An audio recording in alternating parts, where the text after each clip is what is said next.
Já, í framhaldi af atburðum undanfarna daga í Sýrlandi þá vildi ég aðeins útskýra þetta hugtak falskur fáni eða falsflag eins og það heitir á ensku.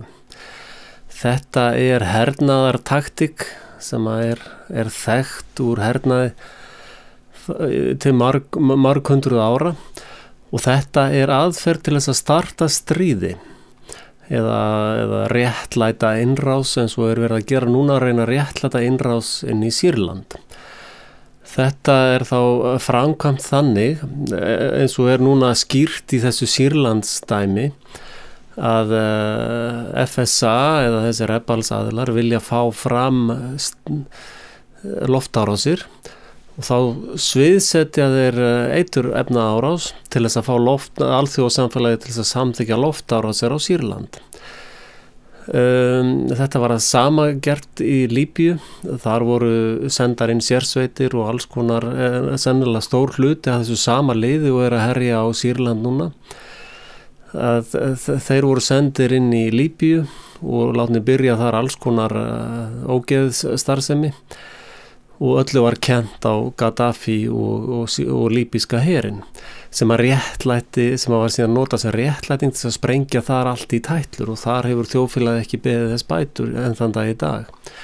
Og síðan getum við farið aftur til Íraks stríðsins og flestir þekkja falska fánan þaðan þegar að það var talað weapons of mass destruction og þar var farið í skelfilegt stríð, fleiri milljónir manna drepnir, þjóðfélagið hefur ekki náð að komast til eðlilegs ástands eftir það og þar voru yfir 500.000 börn til dæmis drepin og þar var beitt skelfilegum eiturvopnum, úraníum og fosfóri og enginn hefur tekið ábyrgð á því enn þann dag í dag.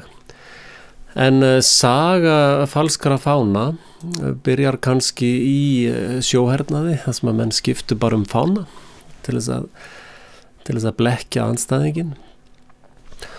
Og síðan hefur þetta þróast náttúrulega yfir hefur þessu verið beitt í öllum hernaði, lofthernaði og fleira slíkt. Og saga, ef maður kíkir á Wikipedia, að þá eru hérna dæmi falska fána aðgerðir alveg til 1788. Þannig að þetta mjög þróa fyrirbæri og maður velti fyrir sér af hverju þetta ekki kennt til dæmis í skólanum okkar. Ég hef aldrei lært þetta í grunnskóla eða neinu. Það náttúrulega til þess að halda almenningi heimskum og þeir geta ekki tengt punktana. Nú, hérna listi yfir beitingu falsks fána.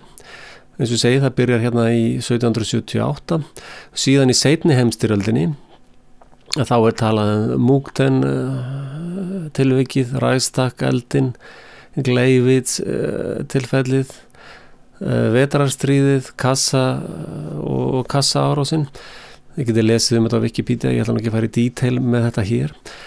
Og síðan haldið áfram til kalda stríðsins og þar Operation Ajax 1953, Operation Northwood, hún keyrð 1962, Golf og Tonkin, það mjög frægt tilfelli þar sem að því var beitt sem réttlæting fyrir Víetnamstríðinu. Og við munum nú skelfingarnar sem voru dælt yfir þá þjóð. Nú, síðan hefur þessu verið beitt í Nicaragua og í þessum dæmum sem ég taldi upp áðan og ennþá beitt í nútímanum í dag. Og nýjasta tilfellið af þessum skelfingarhlut akkurat í gangi núna sem tengið Sýrlandi. Tökum eftir hvað varnarmála Bandaríkjanna og Bretlands og okkar vestrænu ríkja Frakland sérstaklega hafa haldið sig frammi og sagt hversu mikið ógeð beiting efnavopna sé og hvað það sé hættulegt mannkyni og hvað það þurfa að taka það óbóðslega föstum tökum þegar þessum vopnum beitt. En núna snýst búmerangin svolítið við að því að nú það að staðfestast, það nánast staðfest, það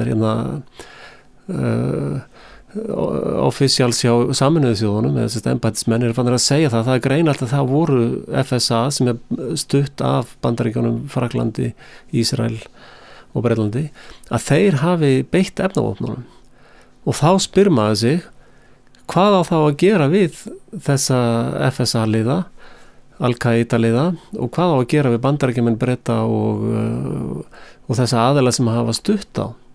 Eða þeir ekki þá að fylgja sömu lögum eins og þeir ætlaði að beita á Sýrland stjórn.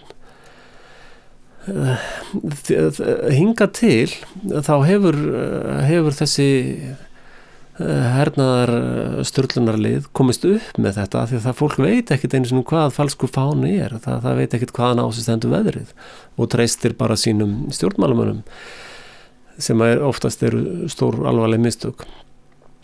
En ég vildi nú bara aðeins fara yfir þetta falska fána hugtaki, ég nota það mikið í vídeónu hjá mér, þetta alltaf í gangi.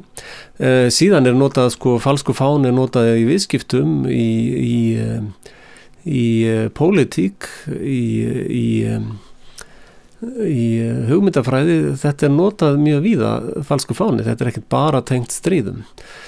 Og ég skora á ykkur að lesa meira falska fána, falsflag á ensku, og vera alveg með þetta á hreinu hvernig þetta framkvæmt af því að þetta við almenningu þurfum að vita nákvæmlega hvað þetta snýst.